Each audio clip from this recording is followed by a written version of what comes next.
Welcome to Storytime. This is the Eerie Forest. Subscribe to get notified on new stories. Into the Eerie Forest. The locals of Blackwood County didn't talk about the stretch of woodland north of the highway. They didn't even look at it.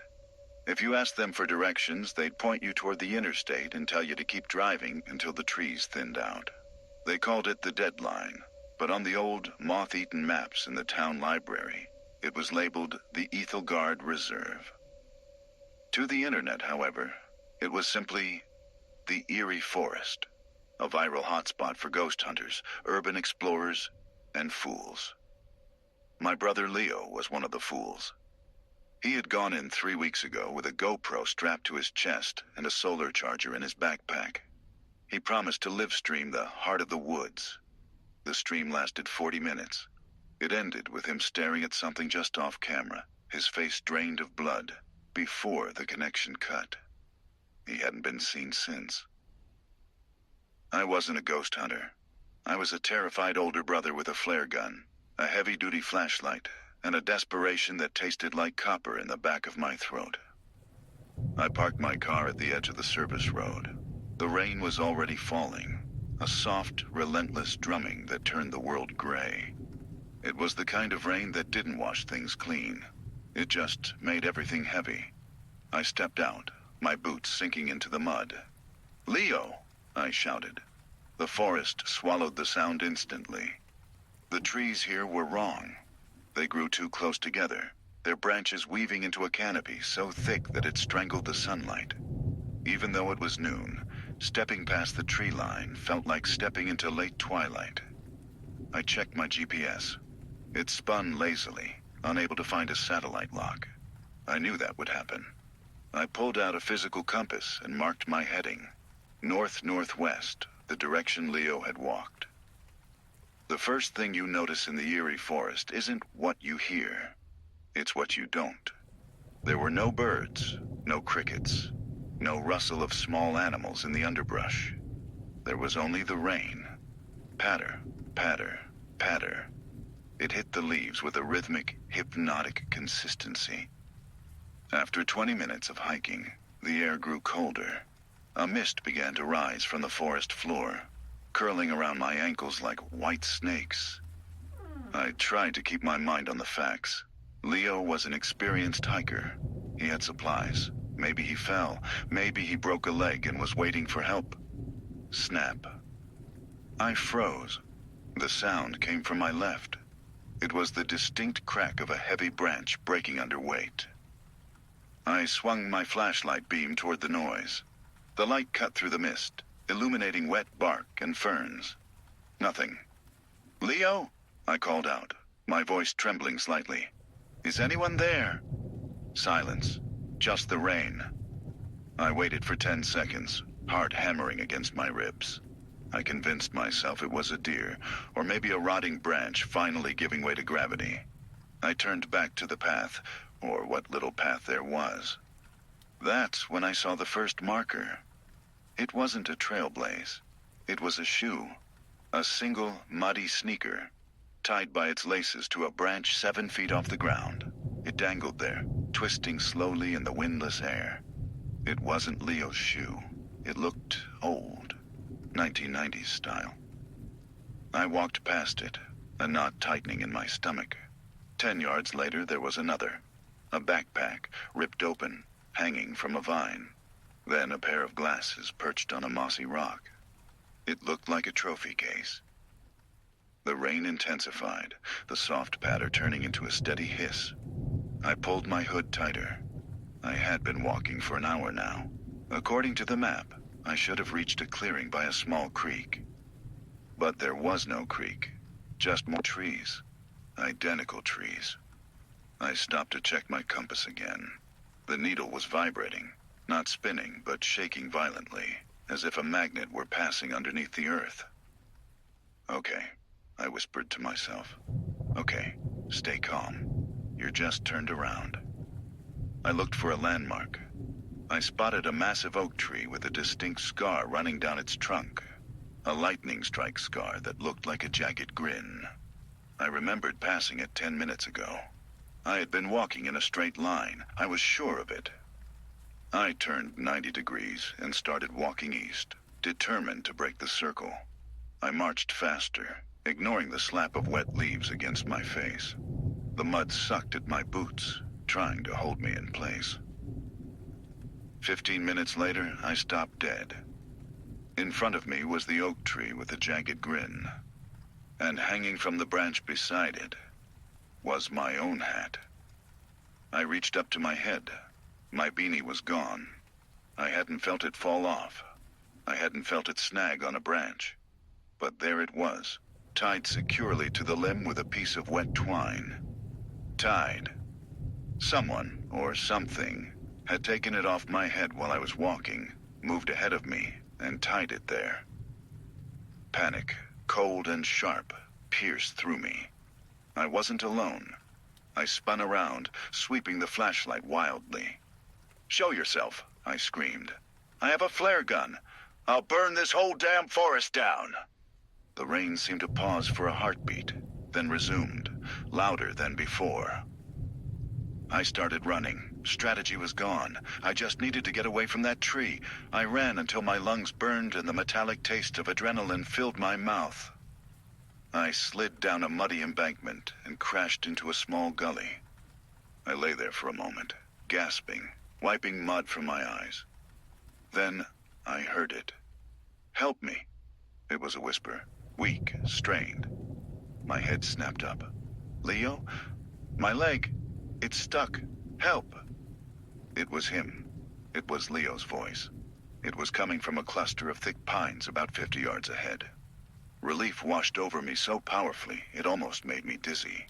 "Leo, I'm coming. Keep talking." I scrambled up the bank and sprinted toward the pines. "Hurry, please. It's cold." "I'm almost there." I pushed through a wall of briars, ignoring the thorns tearing at my jacket. I burst into the small clearing among the pines. "Leo, The clearing was empty. There was no one there. No footprints in the mud. No disturbed leaves. "Help me," the voice said again. But it didn't come from the ground. It came from above. I slowly tilted my flashlight up into the canopy. The beam hit something pale clinging to the trunk of a pine tree, high up in the darkness. It was the size of a man, but its limbs were too long, possessing too many joints. Its skin was the color of wet dough. It had no face, just a smooth, pale surface where features should be. But as I watched, a slit opened in the flesh, a mouth, and it moved perfectly in sync with the sound. "Leo, I'm coming. Keep talking." It wasn't Leo. It was mimicking me. It was replaying my own voice back to me, but distorted, layered with a sound like grinding stones. I didn't scream. I couldn't. My throat had seized shut. I backed away. One step, then two. The thing on the tree cocked its head. The movement was jerky, like a stop-motion animation. "I have a flare gun," it mimicked, using my angry voice from earlier. I turned and ran. I didn't know where I was going. I just ran away from the pale thing. I ran until I tripped over a root and sprawled face first into the dirt. When I looked up, I saw a light. It wasn't the cold, harsh light of a flashlight. It was warm, orange, firelight. About 100 yards away, through the driving rain, stood a cabin. It looked ancient, sinking into the muck, but smoke was curling from the chimney. I hesitated. The thing in the trees, the looping path. Nothing here was safe, but the cold was seeping into my bones, and I was defenseless in the dark. I crept toward the cabin. As I got closer, I noticed the windows were boarded up from the inside. The door was heavy oak, reinforced with iron strips.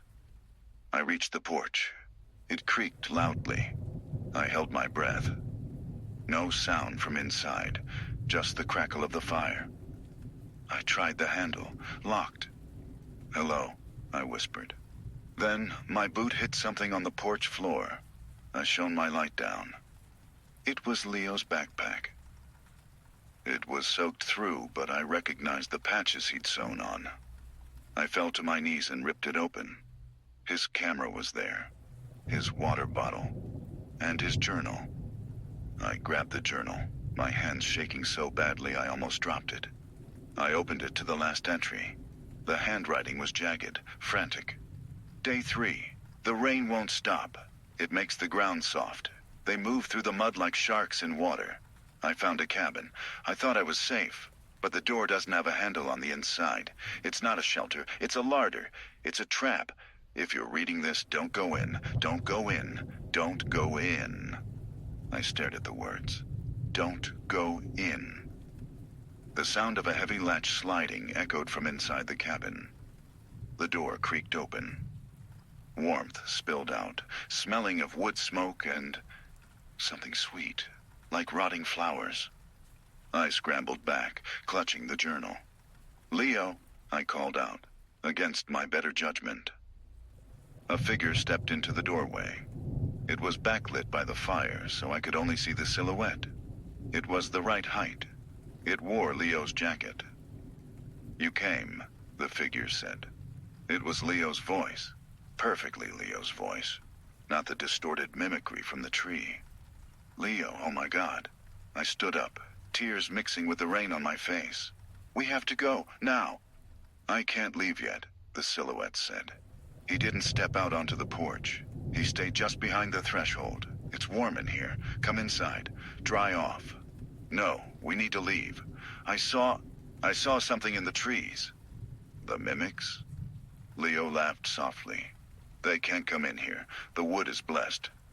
"Come inside, brother." I took a step forward. My hand reached out. Then, a flash of lightning illuminated the porch. For a split second, the light hit the figure in the doorway. It was wearing Leo's jacket. It was wearing Leo's jeans. But where Leo's chest should have been, the jacket was stuffed with wet leaves and mud. And where his face should have been, it was just a skull. A deer skull, bleached white, jammed into the collar of the jacket. The thing wasn't Leo. It was a scarecrow made of his clothes. But the voice continued, calm and welcoming. "Why are you hesitating? Come inside." I looked down at the floorboards of the porch.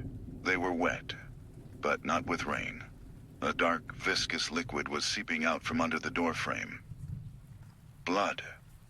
The deer skull tilted. The jaw hung loose, disconnected. Yet the voice came from the darkness behind it. "Come inside," it commanded. The voice dropped an octave, becoming guttural and deep. "I'm so hungry." I fumbled for the flare gun in my pocket. My fingers were slippery. The thing in the doorway took a step forward. It moved strangely, as if manipulated by strings from above. I raised the flare gun and pulled the trigger. Click. Misfire. The thing lunged. I threw myself backward off the porch, landing hard in the mud. I scrambled to my feet, slipping, sliding, desperate to put distance between me and the cabin. I turned to run back into the darkness, back into the rain. But as I spun around, my flashlight beam hit the trees surrounding the cabin. They weren't trees. Standing in a perfect circle around the cabin, shoulder to shoulder, were dozens of them. The pale things, the mimics. Their smooth, faceless heads were all turned toward me. They were waiting. The cabin wasn't a trap for me. It was the only place they weren't standing. Behind me, the thing in Leo's jacket laughed, a wet, rattling sound. "Nowhere to go," the mimics whispered in unison, using my own voice. "Nowhere to go." I looked at the cabin. I looked at the circle of monsters. The rain stopped abruptly. The silence was deafening. I gripped the useless flare gun, took a breath that rattled in my chest, and made the only choice I had left. I didn't run toward the monsters. I turned back to the open door, back to the deer skull and the smell of rot, and I stepped into the darkness of the cabin. The heavy oak door slammed shut behind me.